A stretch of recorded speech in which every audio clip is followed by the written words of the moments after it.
Should you go all out for CASTORICE or ANAXA? Or is it better to pull for a RERUN character in patch 3.2? For those of you who are still confused and haven't found clarity on which banner to pull on in patch 3.2, then this video is perfect for you.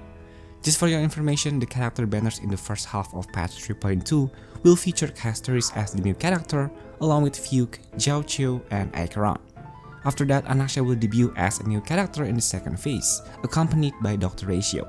So, let's review together which characters are still worth pulling, and which ones with your account best.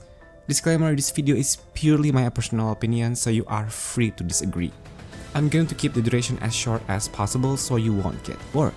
So, let's get this video started. The first one is CASTORICE. We have talked quite a lot about her kit before, but for those of you who missed it, here's a brief explanation. CASTORICE is a 5-star limited quantum character following the path of remembrance.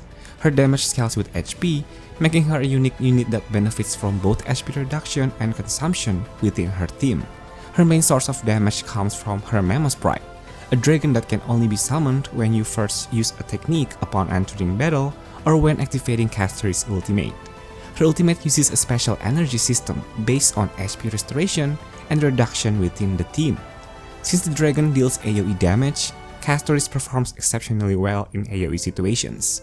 However, keep in mind that the Memo Sprite can only take action 3 times or until its HP runs out. So is CASTORICE a strong unit? Absolutely.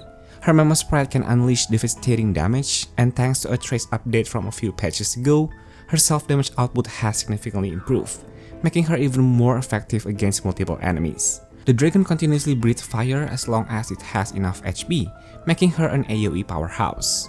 What makes CASTORICE even more comfortable to use is the ability to manually cancel the dragon's breath attack by simply pressing Q. This allows players to control how many attacks the dragon makes, preventing unnecessary overkill and saving HP. Beyond her offensive capabilities, CASTORICE also provides defensive utility. Thanks to one of her talents, she can reduce the damage taken by her team. Additionally, she has a global passive that allows her to revive fallen allies, even she is not in the active party. This passive can be a major advantage or even unnecessary, depending on the player's point of view. While CASTORICE excels in multi-target scenarios, she may struggle against single-target enemies. She could also face difficulties in pure fiction or multi-wave content, as her Memo Sprite can only act 3 times before disappearing. Another thing to note is that Remembrance is a relatively new path, so her LC options are currently limited. If you are planning to pull for CASTORICE, it's highly recommended to get her signature LC to maximize her potential. But is CASTORICE a must-pull unit? Not necessarily, however her global passive ensures long-term relevance, which could make her a high priority pull. If you find her passive useful, her priority is high.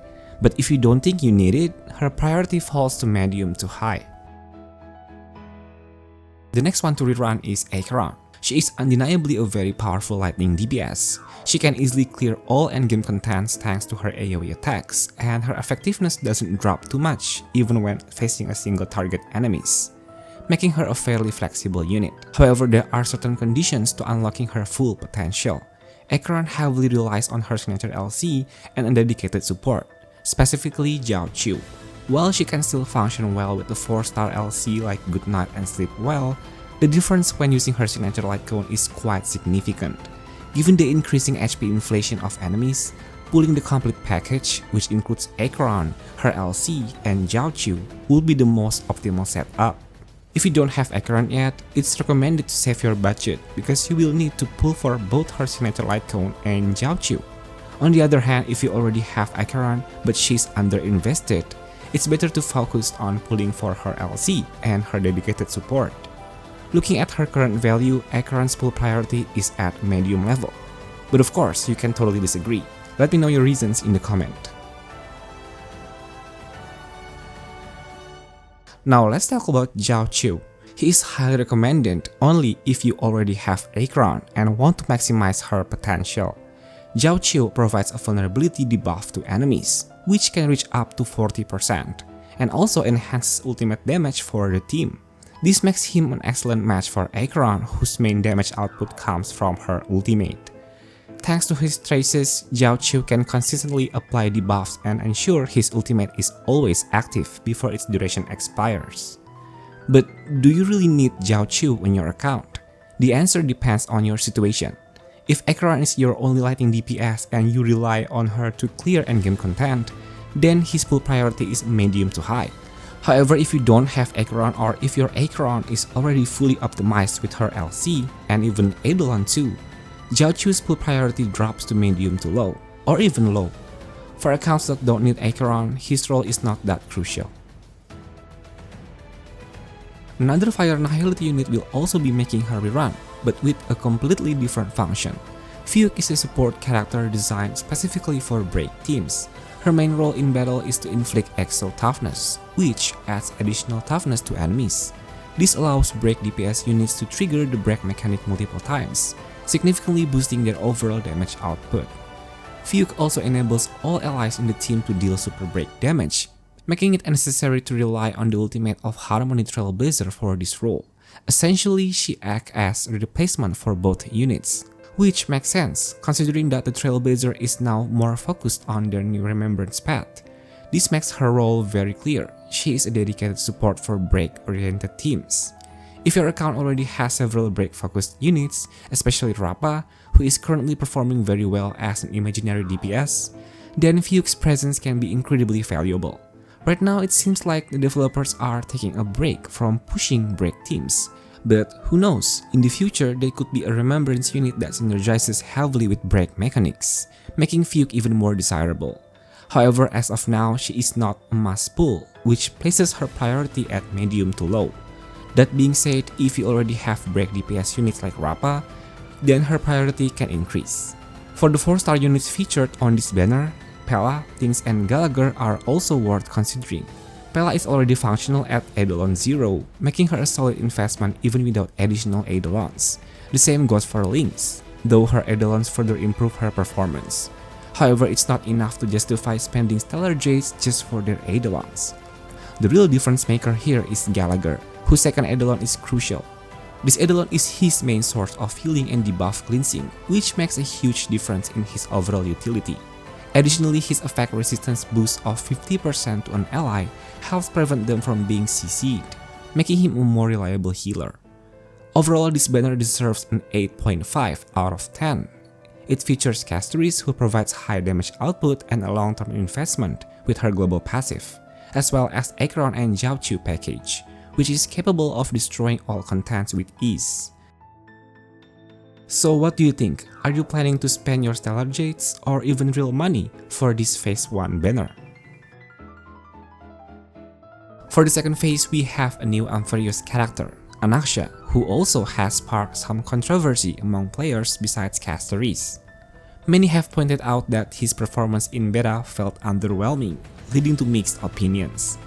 ANAXA is a win erudition unit whose main gimmick is the ability to apply weakness implant of up to 7 different elements to enemies. This mechanic is primarily designed to boost his personal damage. Despite being a erudition unit, which is typically more suited for multi-target scenarios, ANAXA can still be effective against single-target enemies thanks to his bouncing skill, allowing him to function outside of the usual AoE niche. What makes ANAXA unique is his ability to fulfill 2 different roles.